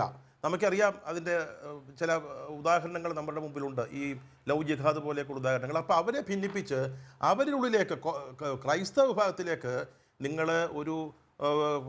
കാല് കടത്താൻ ശ്രമിക്കുമ്പോൾ CPM നേതാക്കൾ പിണറായി വിജയൻ വിമർശിക്കുന്നത് മനസ്സിലാക്കാം, പക്ഷേ അവർ ഉപയോഗിക്കുന്ന വാക്കുകൾ അത് അസഹനീയമാണ്. അതാണ് താങ്കളുടെ നിലപാട്. ദയവായി തുടരുക. ഫാദർ ഫിലിപ്പ്, ഞാൻ നേരത്തെ ഇവിടെ ചൂണ്ടിക്കാണിച്ചതുപോലെ ഈ ആക്രമണങ്ങളൊക്കെ തന്നെയും നിങ്ങളുടെ മനസ്സിലുണ്ടോ? അതായത് കത്തോലിക്ക കോൺഗ്രസിൻ്റെ മനസ്സിലോ അല്ലെങ്കിൽ ഈ ബിഷപ്പുമാരുടെ മനസ്സിലോ ഒക്കെ ഉണ്ടോ? പ്രധാനമന്ത്രി മണിപ്പൂരിൽ പോയിട്ടില്ല, 5 മാസമായി. നേരത്തെ ശ്രീ സണ്ണിക്കുട്ടി എബ്രഹാം ചൂണ്ടിക്കാണിച്ചതുപോലെ 500-ലേറെ പേരാണ് മരിച്ചത്. എത്ര പള്ളികളാണ് പൊളിച്ചത് എന്നുള്ളത് നമ്മൾ സുപ്രീം കോടതിയിൽ നൽകിയിട്ടുള്ള ഹർജിയിലുണ്ട്. അതുപോലെ തന്നെ ഇംഫാൽ ആർച്ച് ബിഷപ്പ് നമ്മളോട് പറഞ്ഞിട്ടുണ്ട്. അപ്പോൾ കേൾക്കാമോ സാർ? എനിക്ക് പറഞ്ഞോളൂ. അപ്പൊ ഇതൊക്കെ മനസ്സിലുണ്ടോ പ്രധാനമന്ത്രിയെ കാണുമ്പോൾ? ഞാനൊരു ചോദ്യം തിരിച്ചു ചോദിച്ചോട്ടെ. ഈ ചർച്ചയുടെ ആരംഭ ഭാഗം കൃത്യമായി ഞാൻ കേട്ടില്ല, പക്ഷെ അതിനുശേഷം ഞാൻ കേട്ടു. നിങ്ങളുടെ ചർച്ചയുടെ വിഷയം മണിപ്പൂർ വിഷയമാണോ അതോ മന്ത്രി സജി ചെറിയാൻ പറഞ്ഞ വാക്കുകളെ കുറിച്ച് ക്രൈസ്തവർ എന്ത് ചിന്തിക്കുന്നു എന്നുള്ളതാണ്? മന്ത്രി സജി ചെറിയാൻ പറഞ്ഞത് ഈ മണിപ്പൂർ വിഷയത്തിൽ എന്തുകൊണ്ട് ക്രൈസ്തവ സഭാ മേലധ്യക്ഷന്മാർക്ക് മിണ്ടാട്ടം മുട്ടിപ്പോയി എന്നുള്ളതാണ്. അത് പൊതുസമൂഹത്തിൽ അവതരിപ്പിക്കാൻ അദ്ദേഹം ഉപയോഗിച്ച ചില വാക്കുകളാണ് നമ്മൾ ഈ രോമാഞ്ചത്തിലൂടെ, ഈ മുന്തിരിയിട്ട് വാറ്റുന്ന സാധനത്തിലൂടെ, കേക്ക് കഷ്ണത്തിലൂടെ കേട്ടത്. അത് രണ്ടുമുണ്ട്. അതായത് മണിപ്പൂർ വിഷയം എന്തുകൊണ്ട് ഉയർത്താൻ ധൈര്യം കാണിക്കുന്നില്ല എന്നുള്ള ചോദ്യം തന്നെയാണ് പ്രധാനമായും ഉയരുന്നത് അവിടെ. മനസ്സിലായി. ഞാൻ അതിനെക്കുറിച്ച് പ്രതികരിക്കാം. മന്ത്രി സജി ചെറിയാൻ പറഞ്ഞ വാക്കുകളെ കുറിച്ച് ക്രൈസ്തവ ലോകത്തിന് വളരെ ശക്തമായ പ്രതിഷേധമുണ്ട്. മണിപ്പൂർ വിഷയത്തെക്കുറിച്ച് ക്രൈസ്തവ ലോകം എന്ത് ചിന്തിക്കുന്നുവെന്നോ, ക്രൈസ്തവ മേലധ്യക്ഷന്മാർ എന്ത് ചിന്തിക്കുന്നുവെന്നോ, കത്തോലിക്ക കോൺഗ്രസ് എന്ത് പറഞ്ഞുവെന്നോ കഴിഞ്ഞ കാലങ്ങളിലെ പേപ്പറുകൾ വായിച്ചു നോക്കുക, ഈ നാട്ടിലെ ചരിത്രം പഠിക്കുക. ഞാൻ തന്നെ മണിപ്പൂരിലെ വിഷയത്തെക്കുറിച്ച് വളരെ ശക്തമായി പ്രതികരിച്ച കൂട്ടത്തിലുള്ള ഒരാളാണ്, കത്തോലിക്ക കോൺഗ്രസിന്റെ ഗ്ലോബൽ ഡയറക്ടർ എന്ന നിലയിൽ. അപ്പോൾ ഇപ്പോൾ ആ വിഷയം എടുത്തിടുകയും മറ്റു വിഷയത്തിൽ നിന്ന് മാറ്റുകയും ചെയ്തത് ആടിനെ പട്ടിയാക്കുന്ന പോലെയാണെന്ന് വ്യക്തമായിട്ട് അങ്ങ് പറയുകയാണ്. മന്ത്രി സജി ചെറിയാൻ പറഞ്ഞ വാക്കുകൾ പരിശോധിക്കുമ്പോൾ മണിപ്പൂരിനെ പറ്റി ഞാൻ കൃത്യമായി പറഞ്ഞു. ഞങ്ങളുടെ കത്തോലിക്ക സഭയുടെ നേതൃത്വവും കത്തോലിക്ക സഭ മുഴുവൻ എന്ത് അതിനെക്കുറിച്ച് ചിന്തിക്കുന്നുള്ളത് വളരെ കൃത്യമായിട്ട് പറഞ്ഞിട്ടുണ്ട്. സഭയ്ക്കെതിരെ പ്രവർത്തിക്കുന്ന ഏത് പ്രവർത്തനങ്ങൾക്കെതിരെ ഞങ്ങൾ പ്രതികരിച്ചിട്ടുമുണ്ട്. അതിന് ആരെയും ഞങ്ങൾക്ക് ഭയമില്ല. പക്ഷേ ഈ മന്ത്രി സജി ചെറിയാൻ പറഞ്ഞ വാക്കുകൾ അപക്വമായ വാക്കുകളാണ്. ഫാദർ ഫിലിപ്പ്, നോക്കൂ, നിങ്ങൾക്ക് സജി ചെറിയാനെ വിമർശിക്കാൻ നല്ല വാക്കുകളൊക്കെ കിട്ടുന്നുണ്ട്. പക്ഷേ പ്രധാനമന്ത്രിയെ തൊട്ടടുത്ത് കിട്ടിയപ്പോൾ മണിപ്പൂരിൽ എന്തേ അങ്ങ് പോകാതിരുന്നത്? 5 മാസമായി മണിപ്പൂർ കത്തിയെരിയുകയാണല്ലോ. അവിടെ 500 പേര് മരിച്ചല്ലോ. അവിടെ ആയിരക്കണക്കിന് പള്ളികൾ തകർക്കപ്പെട്ടല്ലോ. എന്തുകൊണ്ട് പോയില്ല എന്നൊരു ചോദ്യം ചോദിക്കാൻ ഇത്രയധികം ബിഷപ്പുമാരെ ഒന്നിച്ച് പ്രധാനമന്ത്രിയെ കാണുമ്പോൾ എന്തുകൊണ്ട് സൗകര്യം കിട്ടിയില്ല? ഫാദർ ഫിലിപ്പ്, ശ്രീ നികേഷ് കുമാർ, ഞാൻ അതിന് തിരിച്ചൊരു ചോദ്യം ചോദിക്കട്ടെ. ഈ പറയുന്ന കേരള മുഖ്യമന്ത്രിയും കേരളത്തിലെ മന്ത്രിമാരും എത്രയോ തവണ പ്രധാനമന്ത്രിയുടെ ആതിഥ്യം സ്വീകരിച്ചിട്ടുണ്ടാവും, അല്ലെങ്കിൽ എത്രയോ തവണ ചർച്ച ചെയ്തിട്ടുണ്ടാവും. എത്ര തവണ നിങ്ങൾ ഈ മണിപ്പൂരിലെ വിഷയം പ്രധാനമന്ത്രിയോട് സംസാരിച്ചിട്ടുണ്ട്? ക്രൈസ്തവർക്ക് വേണ്ടി നിങ്ങൾ സംസാരിച്ചിട്ടുണ്ടോ? പ്രധാനമന്ത്രിയോട് നേരിട്ട് സംസാരിച്ചിട്ടുണ്ടോ എന്നാണോ ചോദ്യം? അതോ മുഖ്യമന്ത്രി ആ വിഷയം ഉയർത്തിയിട്ടുണ്ടോ എന്നാണോ? ചോദിച്ചിട്ടില്ല. അല്ലെങ്കിൽ നിങ്ങള് ഒരു കാര്യം മനസ്സിലാക്കണം. ഇവിടെ നോക്കൂ ഫാദർ ഫിലിപ്പ്, ആ വിഷയത്തിൽ നിൽക്കൂ, ഒഴിഞ്ഞു പോകല്ലേ. നോക്കൂ, ഇന്ത്യൻ പാർലമെന്റില് ഈ വിഷയം ഉയർത്തി ഫാദർ ഫിലിപ്പ് കേൾക്കൂ. നമ്മുടേത് പാർലമെന്ററി ജനാധിപത്യമാണ്. മണിപ്പൂരുമായിട്ട് ബന്ധപ്പെടുത്തുന്നത് ഫാദർ ഫിലിപ്പ്, താങ്കൾ ചോദിച്ച ചോദ്യം കേരളത്തിലെ മുഖ്യമന്ത്രി പ്രധാനമന്ത്രിയെ കണ്ടപ്പോൾ ഈ മണിപ്പൂർ വിഷയം ഉയർത്തിയിട്ടുണ്ടോ എന്നുള്ളതാണ്. നമ്മുടേത് പാർലമെന്ററി ജനാധിപത്യമാണ്. പാർലമെന്റ് ദിവസങ്ങളോളം, ആഴ്ചകളോളം സ്തംഭിച്ചിരുന്നു. പ്രധാനമന്ത്രിയുടെ സാന്നിധ്യത്തിന് വേണ്ടി പ്രധാനമന്ത്രി നേരിട്ട് ഈ വിഷയത്തിൽ മറുപടി പറയണമെന്ന് ആവശ്യപ്പെട്ടുകൊണ്ട് അവിടെ CPM ഉണ്ട്, കോൺഗ്രസ് ഉണ്ട്, സകലമാന പ്രതിപക്ഷ സംഘടനകളും ഉണ്ട്. അതൊന്നും അങ്ങ് മനസ്സിലാക്കിയിട്ടില്ലേ? മനസ്സിലാക്കിയിട്ടുണ്ട്. അതുകൊണ്ട് തന്നെയാണ് ചോദിക്കുന്നത്. എന്റെ സംസാരത്തിന്റെ ബാക്കി ഭാഗം അദ്ദേഹം അങ്ങ് കേട്ടില്ലല്ലോ. ഞാൻ പറഞ്ഞത് പൂർണ്ണമായിട്ട് കേൾക്കണം. ഞാൻ പറയുന്നത് നമ്മൾ പല വിഷയങ്ങൾ ഇടകലർത്തി നമ്മളുടെ ഇൻട്രസ്റ്റ് അനുസരിച്ച് അതിനെ മാനിപ്പുലേറ്റ് ചെയ്യരുത്. ഇപ്പൊ സജി ചെറിയാൻ എന്ന വ്യക്തി പറഞ്ഞ വാക്കുകള് മണിപ്പൂരുമായിട്ട് ബന്ധപ്പെട്ട വാക്കുകളല്ല. അദ്ദേഹം പറഞ്ഞ എന്താണ്? മുന്തിരി വാറ്റി എന്ന് പറഞ്ഞ എന്താണ്? ഞങ്ങളുടെ ക്രൈസ്തവരുടെ വിശുദ്ധമായ ഒരു സങ്കല്പത്തെ ബോധപൂർവം അവഗണിക്കാനും അദ്ദേഹം ശ്രമിച്ചത്.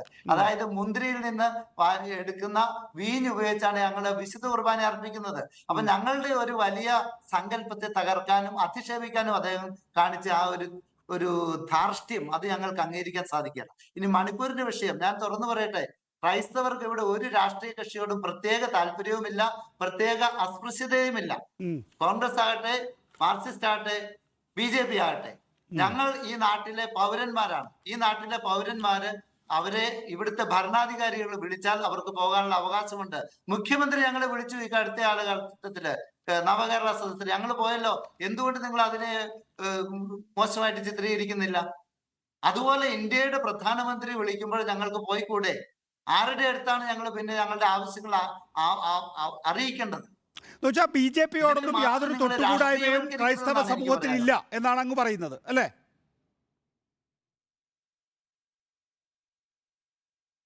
കേട്ടില്ല.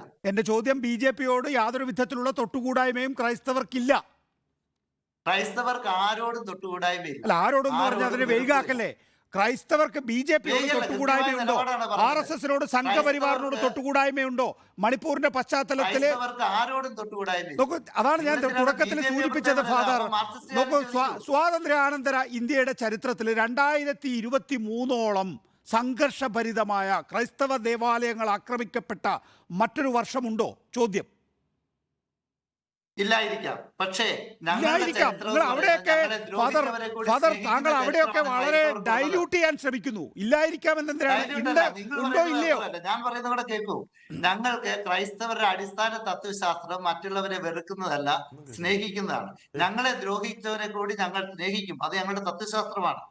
ഒരു ഉദാഹരണം എന്ന് പറഞ്ഞു കഴിഞ്ഞാൽ, ഞങ്ങളുടെ അഭ്യുന്നതനായ ഒരു പിതാവിനെ നികൃഷ്ടജീവി എന്ന് വിളിച്ച ആളുടെ ആദ്യത്തെ ഞങ്ങൾ സ്വീകരിച്ചിട്ടുണ്ട്.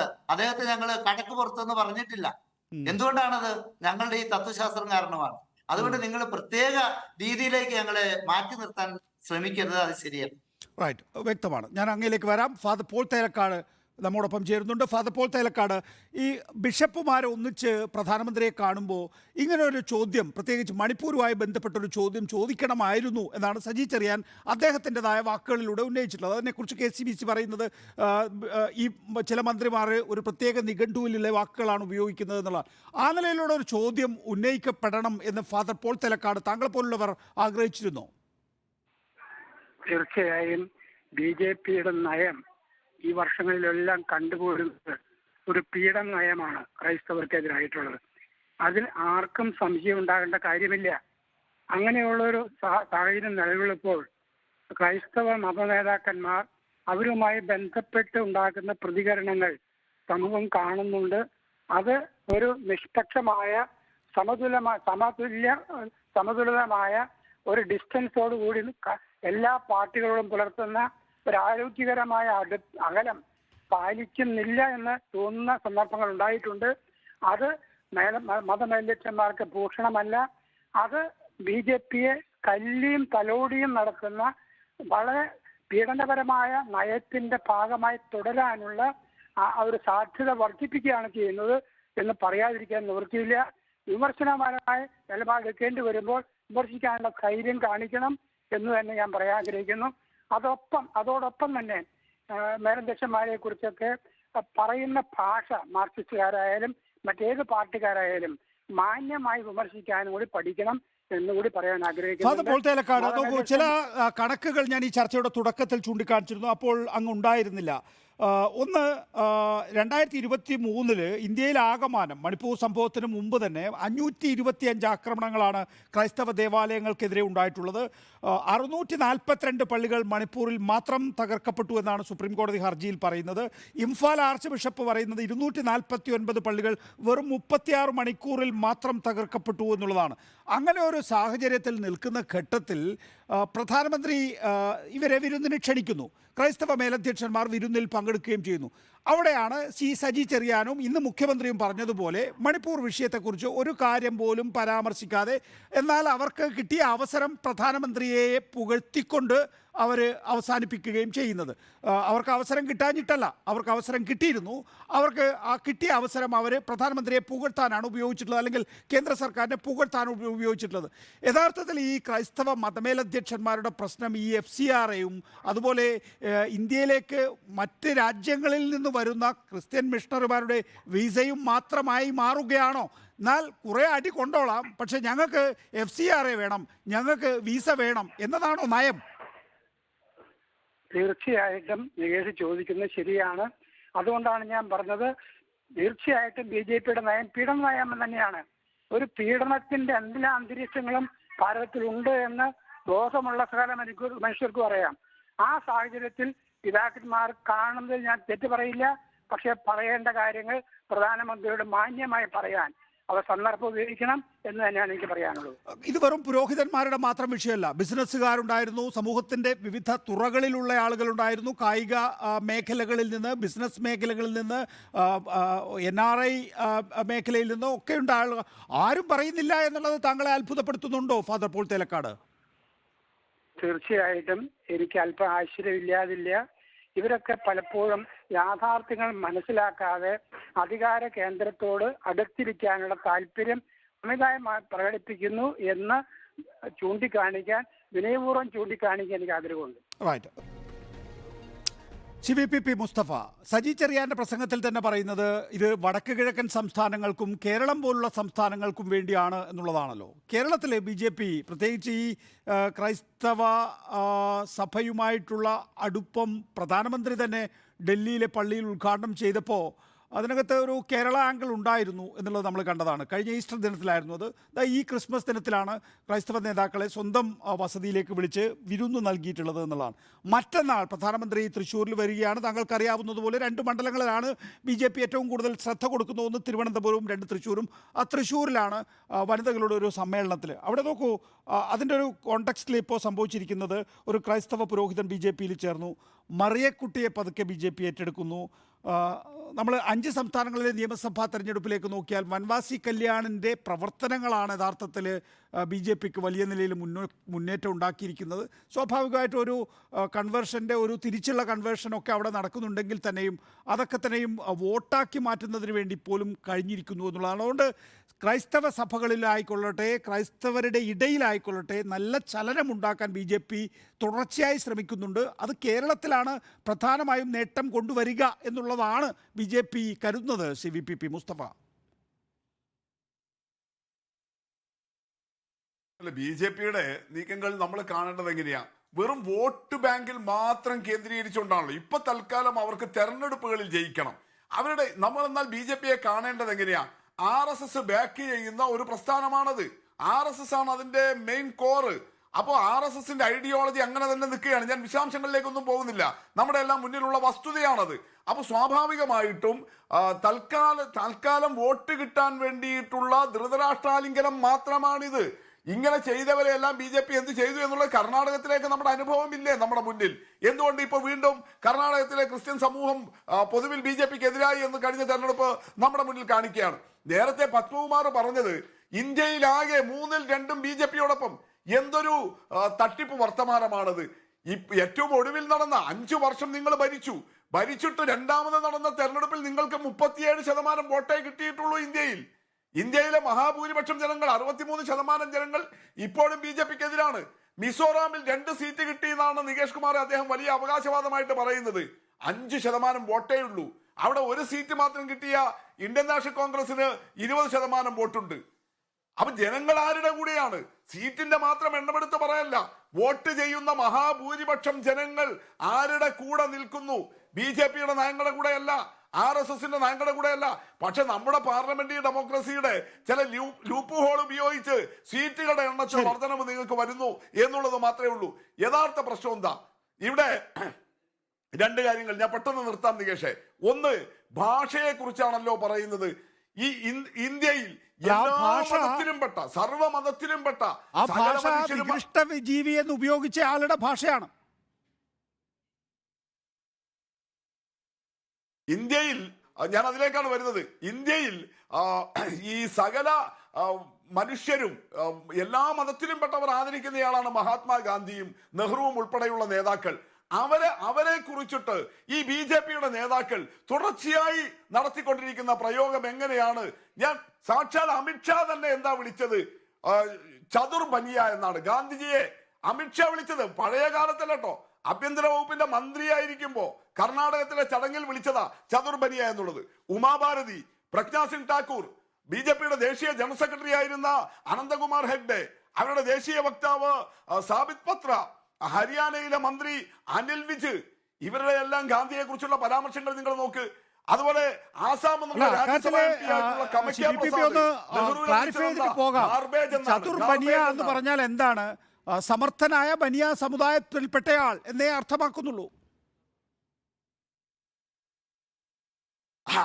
ആ സമർത്ഥത എന്ന് പറയുന്നത് ഒരു ബഹുമതിയായിട്ടാണോ കൊടുത്തിരിക്കുന്നത്?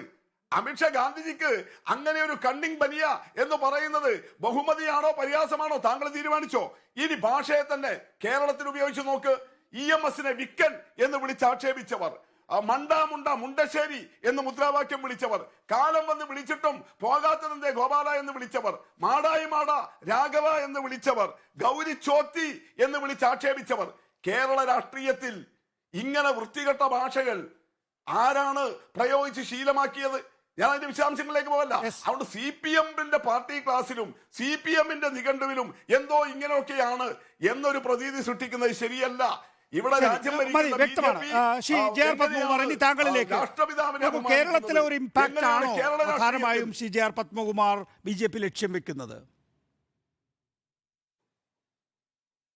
അല്ല, അതിനു മുമ്പ് അദ്ദേഹത്തിന്റെ പഴയ മുദ്രാവാക്യങ്ങൾ ഒരുപാട് അങ്ങനെ വിളിച്ചിട്ടുണ്ട്. ഞാൻ അദ്ദേഹത്തിന് മുസ്തഫയ്ക്ക് ഒരു മുദ്രാവാക്യം പറഞ്ഞു കൊടുക്കാം.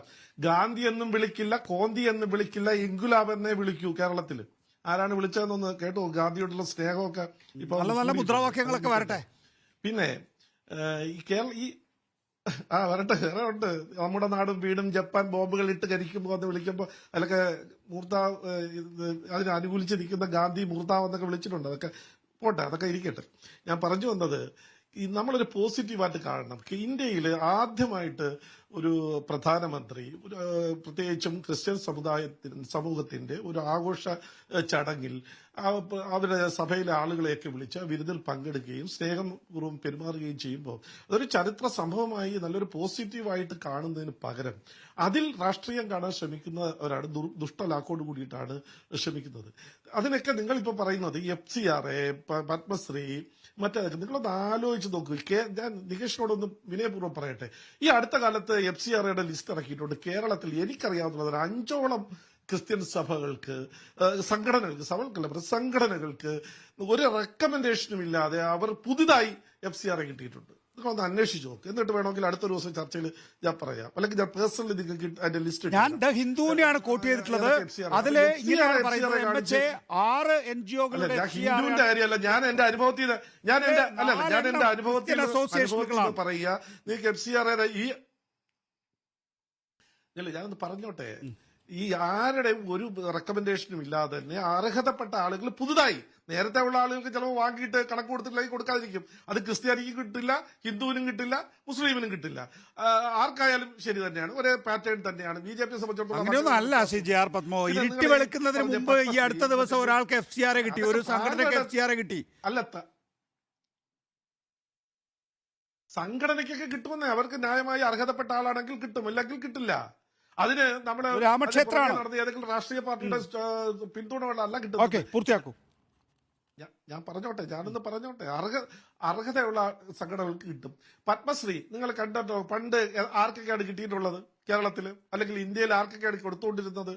പാവപ്പെട്ട ആളുകൾക്ക് അതിനെക്കുറിച്ച് ചിന്തിക്കാൻ പോലും അർഹതയില്ലായിരുന്നൊരു കാലഘട്ടത്തിൽ നിന്ന് മാറ്റിയിട്ട് തികച്ചും ജനകീയമായി അറിയപ്പെടുന്ന, ഓരോ മേഖലയിലും അറിയപ്പെടുന്ന ആളുകൾക്ക്, സാധാരണക്കാരായ നമുക്ക് ചിന്തിക്കാൻ പോലും കഴിയാത്ത ആളുകൾക്ക് പത്മശ്രീ അവരുടെ മുന്നിലേക്ക് എത്തിച്ച ഒരു ഗവൺമെന്റാണ്. പത്മശ്രീ തന്നെ ജനകീയമാക്കി അതിന്റെ യഥാർത്ഥ അർത്ഥത്തിൽ ഉൾക്കൊള്ളാൻ കഴിഞ്ഞ ഒരു ഗവൺമെന്റാണ് നമ്മുടെ NDA ഗവൺമെന്റ്. അതുകൊണ്ട് ഈ കള്ളപ്രചരണങ്ങളൊന്നും നടക്കില്ല. പിന്നെ അക്രമങ്ങൾ നടക്കും. ഞാനൊന്ന് മുസ്തഫയോട് ചോദിക്കട്ടെ. സണ്ണിക്കുട്ടി അബ്രഹാം BJP വിരുദ്ധം നിലപാട് സ്വീകരിക്കുന്നത് അദ്ദേഹത്തിന്റെ സ്വാഭാവികമായിട്ടൊരു നിലപാടാണ്. എനിക്കത് എതിർപ്പൊന്നുമില്ല. അദ്ദേഹത്തിന് അങ്ങനെ തന്നെ ഒരു ആന്റി BJP നിലപാട് എടുത്തോട്ടെ. ഞാൻ ചോദിട്ടെ, 2018 കേരളത്തില് ഈ മണ്ണാർക്കാട് നമ്മുടെ കോട്ടയത്ത് തന്നെ പത്തമുട്ടം സെന്റ് പോൾ ആംഗ്ലേയസ് പള്ളിയിൽ ഒരു 5 കുടുംബങ്ങളാണ് കരോളിന് പോയവരും CPM ആക്രമിച്ച് 5 കുടുംബങ്ങളാണ് അഭയാർത്ഥികളായി ഉണ്ടായിരുന്നത്. നിങ്ങൾക്കറിയാലോ, കേരളത്തില് നികഷ്ടജീവി എന്ന് വിളിച്ചത് ആരാണ്? രൂപത്ത എന്ന് പറഞ്ഞാൽ രൂപതയെ രൂപത്ത എന്ന് പറഞ്ഞത് കേരളത്തിലെ ഒരു മന്ത്രിയാണ്, ഇപ്പോഴത്തെ CPM-ന്റെ ഒരു പോളിറ്റ് ബ്യൂറോ മെമ്പറാണ്. അപ്പൊ അവസരം കിട്ടുമ്പോഴൊക്കെ ഈ സമൂഹത്തെ അവര് തള്ളിപ്പറയാനും അവരെ ഉപദ്രവിക്കാനൊക്കെ ശ്രമിച്ചിട്ട് ഇപ്പൊ BJP ഒരു നിലപാടെടുത്ത്, അല്ലെങ്കിൽ ഗവൺമെന്റ് ഒരു നിലപാടെടുത്ത് ക്രിസ്ത്യൻ സമൂഹം യാഥാർത്ഥ്യങ്ങൾ മനസ്സിലാക്കി ഞങ്ങളുടെ വികസനം എന്ന് പറയുമ്പോൾ ഒരു ഇൻക്ലൂസീവ് രാഷ്ട്രീയ വിഷയങ്ങൾ വരുന്ന സമയത്ത് വിമർശിക്കുന്നവർ തന്നെ ആയിരിക്കാം കോൺഗ്രസോ അല്ലെങ്കിൽ CPM-ഓ. പക്ഷേ മതപരമായിട്ടുള്ള അവരുടെ ആചാരങ്ങളെ, മതപരമായ അവരുടെ ദേവാലയങ്ങളെ ആക്രമിക്കുക എന്ന് പറയുന്നത് വേറൊരു കാറ്റഗറിയാണ്. JR പത്മകുമാർ അല്ല, അത് കള്ളപ്രചരണമാണ് നികേഷ്. എങ്ങനെയാണ് കള്ളപ്രചരണം ആവുക? ആർച്ച് ബിഷപ്പ് പറയൂ കള്ളപ്രചരണം. അതുപോലെ തന്നെ ക്രിസ്ത്യൻ സംഘടനകൾ സുപ്രീം കോടതിയിൽ കൊടുക്കുന്ന ഹർജികളിലെ കള്ളപ്രചരണമാണോ? പറഞ്ഞോട്ടെ, മണിപ്പൂരില് നിങ്ങൾ ഈ പറഞ്ഞ മണിപ്പൂരിലെ ഏതെങ്കിലും ഒരു വിഭാഗം ക്രിസ്ത്യൻ സമൂഹ പള്ളികളാണോ ആക്രമിക്കപ്പെട്ടത്? നെയ്ത്തികളുടെ പള്ളികളും ആക്രമിക്കപ്പെട്ടു, കുക്കികളുടെ പള്ളികളും ആക്രമിക്കപ്പെട്ടു. ഇതാണ് ടോട്ടൽ കണക്ക്. അവിടെ സംഘർഷമുണ്ട്, ഉൾഫ തീവ്രവാദികൾ പ്രശ്നം ഉണ്ടാക്കുന്നുണ്ട്, നാഗ തീവ്രവാദികൾ. അങ്ങനെയല്ല അവിടെ വിഷയം. അതെല്ലാം ഞങ്ങൾ അവസാന ഘട്ടത്തിൽ തിരികെ കയറ്റുകയാണ് ചോദ്യങ്ങൾ ഉണ്ടാകാതിരിക്കാൻ വേണ്ടി. അല്ല, ഞാനൊന്ന് പറഞ്ഞോട്ടെ. നിങ്ങൾ ഇപ്പൊ വലിയ കണക്ക് പറഞ്ഞല്ലോ, നല്ലത് എന്റെ കണക്ക്. നിങ്ങൾ കാശ്മീർ എന്ന് പറഞ്ഞൊരു സംസ്ഥാനമുണ്ട്, നിങ്ങൾക്കറിയാലോ, നെഹ്റുവിന്റെയും ഇന്ദിരാഗാന്ധിയുടെയും മുൻ തലമുറക്കാർ താമസിച്ചിരുന്ന അവിടെ എത്ര ഹിന്ദു ഭവനങ്ങൾ ആക്രമിക്കപ്പെട്ടു എന്ന് നിങ്ങൾക്ക് കണക്കെടുക്കാമോ? എത്ര ക്ഷേത്രങ്ങൾ ആക്രമിക്കപ്പെട്ടു? അല്ല, അക്കാര്യത്തിലൊക്കെ നമ്മുടെ മുന്നിൽ ലഭ്യമായിട്ടുള്ള കണക്കുകളൊക്കെ ഉണ്ട് എന്ന് മാത്രമല്ല, അതൊക്കെ കാലാകാലങ്ങളിൽ രാജ്യം ചർച്ച ചെയ്യപ്പെടുന്നതാണ്. നോക്കൂ, നിങ്ങൾ അതുപോലെ തന്നെ നോക്കൂ, കശ്മീരിൽ നടന്നതുപോലെ ഒരു ഉന്മൂലനമാണ് മണിപ്പൂരിൽ നടന്നിട്ടുള്ളത് എന്ന് പറഞ്ഞാൽ മതി. അത്രേ ഉള്ളൂ, എന്റെ ആവശ്യത്രേ ഉള്ളൂ. ഞാൻ പറഞ്ഞത് നിങ്ങളുടെ നിലപാടിന്റെയാണ്, നമ്മുടെ നിലപാടല്ലല്ലോ. ഈ രാജ്യം ചർച്ച ചെയ്തിട്ടുണ്ട് കശ്മീരിലെ ഹിന്ദുക്കൾക്കെതിരായിട്ടുള്ള അതിക്രമം, അതിനെയൊക്കെ തന്നെയും തുടർച്ചയായി അതൊരു പ്രധാനപ്പെട്ട രാഷ്ട്രീയ വിഷയമായി ഉയർത്തിക്കൊണ്ടുവന്നിട്ടുണ്ട് എല്ലാ രാഷ്ട്രീയ പാർട്ടികളും. അതുപോലെ ഒരു ഉന്മൂലനമാണ് മണിപ്പൂരിലെ ക്രിസ്ത്യാനികൾക്കെതിരെ ഉണ്ടായിട്ടുള്ളത് എന്ന് JR പത്മകുമാർ പറഞ്ഞ എന്നെ സംബന്ധിച്ചിടത്തോളം ഈ ചർച്ച അവസാനിച്ചു. ശരി, എനിക്ക് സമയക്കുറവുള്ളത് കൊണ്ട് ഞാൻ ചുരുക്കുകയാണ്. JR പത്മകുമാർ, ഞാൻ ഒരിക്കൽ കൂടി സണ്ണിക്കുട്ടി എബ്രഹാമിന് സമയം നൽകണമെന്ന് വിചാരിച്ചിരുന്നു, പക്ഷേ സമയക്കുറവുകൊണ്ട് ക്ഷമിക്കണം. VPP മുസ്തഫ, ഒപ്പം തന്നെ JR പത്മകുമാർ, ഫാദർ ഫിലിപ്പ്, ഒപ്പം തന്നെ ഫാദർ പോൾ തേലക്കാട് ചർച്ചയിൽ സഹകരിച്ചതിന് നന്ദി.